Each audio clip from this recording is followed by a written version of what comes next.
เอาสบายดีพี่น้องสู่คู่สู่คนเนาะมื้อนี้เราจะมาพาพี่น้องมา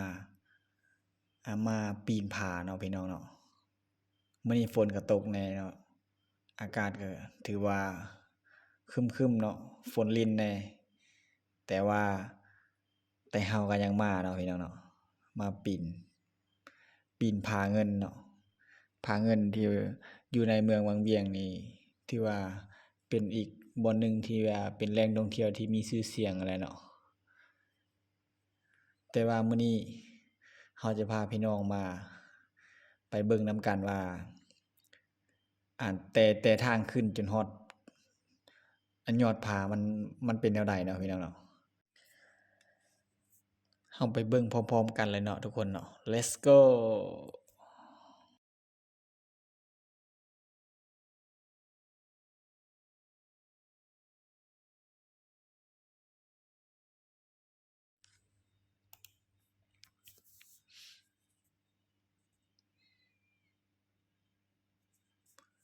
อันนี้คือทางขึ้นเนาะทุกคนเนาะอันนี้มันถือว่าทางทำอิฐเนี่ยมันจะสบายเนาะถือว่าสบายส่ำนี้นะเพราะว่าเขาเจ้าจะเอาดินบล็อกมาเอาซิมังมาก่อๆเป็นคันให้เฮาย่างไปสบายไปสิเนาะแต่ว่าเฮาก็ท่าเบิ่งติดตามต่อไปว่าทางเป็นแนวใดเนาะนี่มันก็จะเปียกๆนี่เพราะว่าฝนมันตกลิ้นเนาะทุกคนเนาะ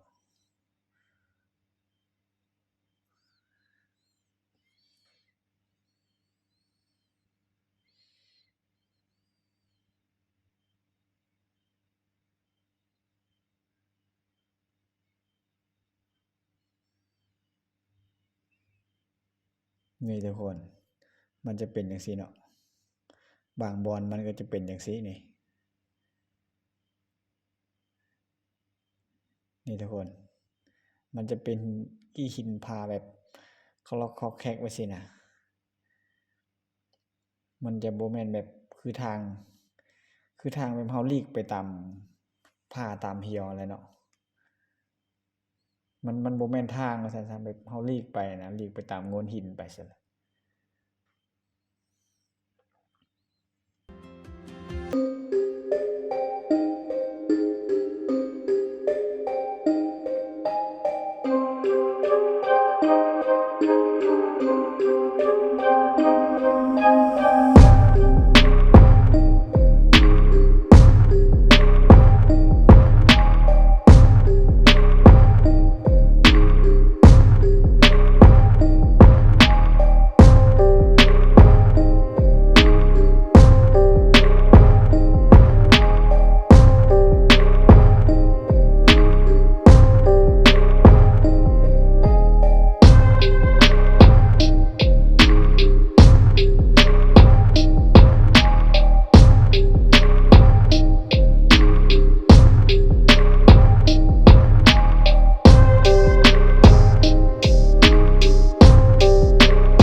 ทุกคนเนาะ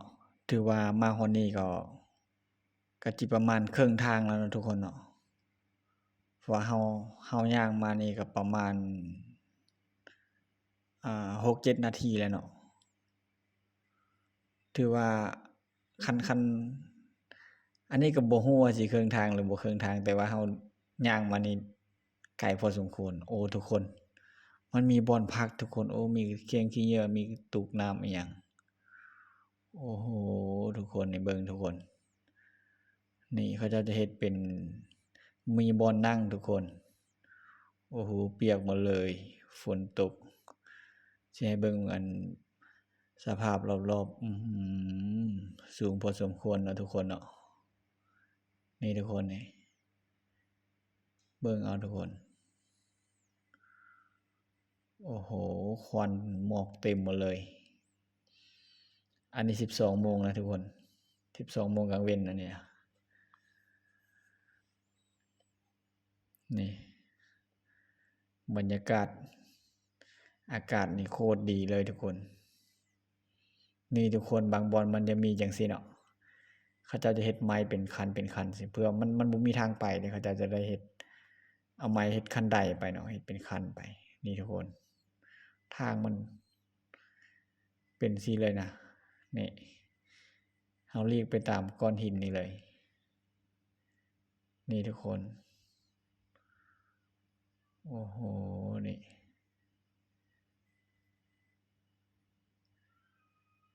เฮาก็ย่างไปตามนี่แหละทุกคน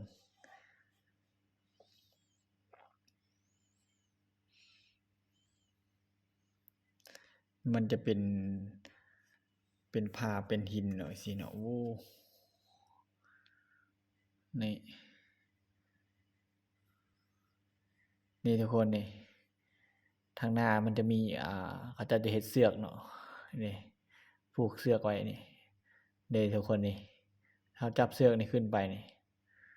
เพื่อว่ายันเฮาตกลงไปอันนั้นนี่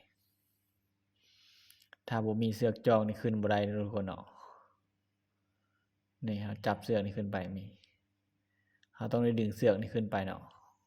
นี่ขึ้นไปแบบนี้เลยทุกคน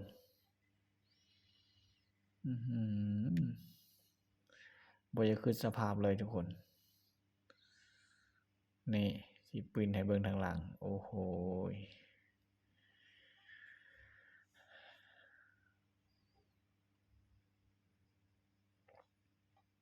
นี่เขาจะเฮ็ดเสือกต่อไปเลยเนาะบ่อนใดที่ว่ามันยากที่สุดเขาจะเฮ็ดเสือกใส่เนาะบ่อนใดที่พอไปได้เขาเจ้าก็จะบ่ได้ใส่เสือกเนาะทุกคนเนาะนี่บางบ่อนมันจะเป็นถ้ำเป็นถ้ำลงไปจังซี่เนาะเฮาก็หลีกไปตามต้นไม้ตามต้นหญ้านี่ทุกคนเป็นปล่องลงไปเป็นถ้ำลงไป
ฮ็ดเบิ่งทางเนาะทุกคนเนาะนี่เฮาปีนขึ้นมาได้จับเสือกตลอดเนาะฮอดจุดนี้เนาะเพราะมันทางมันจะยากอะลี